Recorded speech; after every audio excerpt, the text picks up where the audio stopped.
Hi, good morning.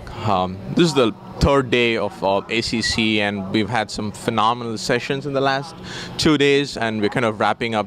And I'm Prasanna Sengodan. I'm a Cardiology Fellow at East Carolina University in North Carolina. And I have Dr. Devireddy here. He's an Associate Professor of Cardiology at Emory University and Interventional Cardiologist. Welcome, Dr. Devireddy. Thank you for having me. Sure, it's a pleasure.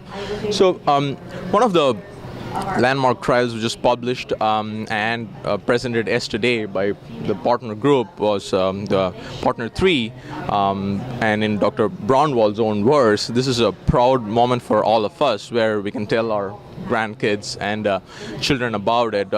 So Dr. Devireddy, if you can please give us an overview about the trial results for a couple of minutes, that'd be great.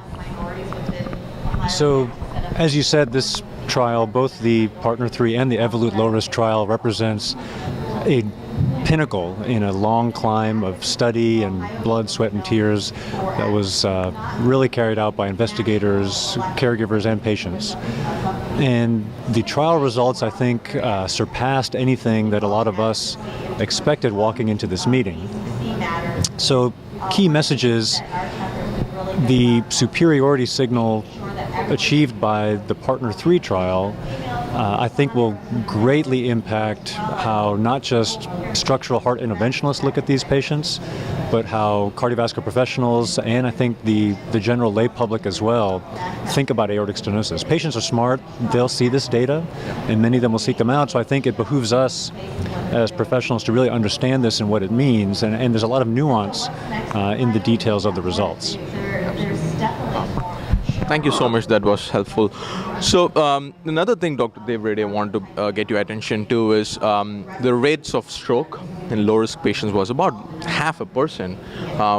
Where do you think the role of cerebral embolic protection devices like Sentinel will have to play a role in the future?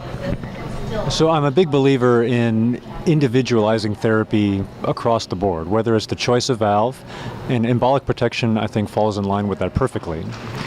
We have data, and still I think there may be some controversy in how different operators interpret the data, but there is clear evidence that embolic material gets captured in these distal protection baskets when used in the setting of TAVR. An interesting comment was made in the discussion portion of the late-breaking session that the stroke rates seen in these trials are now generally approaching what you would expect to see in the natural progression of survival and morbidity in the lay public of patients in their 70s.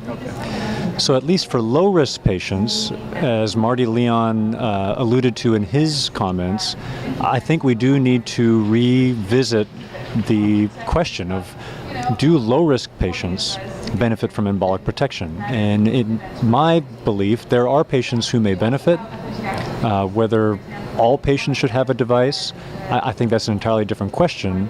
But definitely for low risk, we need to think hard about this. Absolutely. Do you think, Dr. Devireddy, in the future, the hybrid ORs might go away and it could just be the Cath Lab? It might be too early for the question, but I just wanted to get your thoughts on this. So this is an excellent question, and one that I think influences the logistics of how these cases are done at centers around the world. So there's two sides to the coin on this issue. One is that, yes, the conversion rates are absolutely low, and the need for perfusion and anesthesia to be able to emergently intubate patients, the ability to crash on pump, sternotomy, it's a very limited event that we're discussing, but the other side of the coin is if we move aortic valve replacement into the transcatheter arena, there really is no excuse for a low-risk patient to not be adequately salvaged in the event of a rare emergency. So I think the decision will come down to the individual center.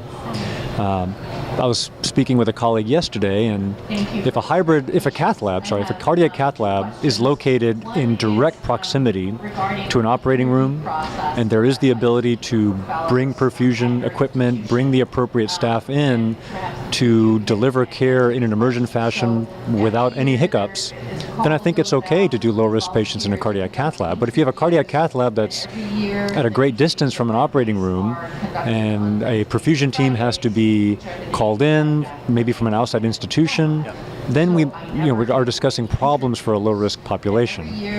I think for high-risk patients, and especially in patients where we know that sternotomy is not an option, then a cardiac cath lab is really, I think, no question nowadays.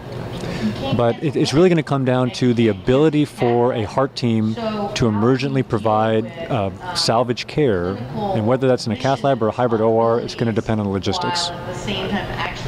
Thank you so much for your time, Dr. Devireddy. For more videos for Fits on the Go, please go on to www.youtube.com/FITsontheGo. Thank you for watching.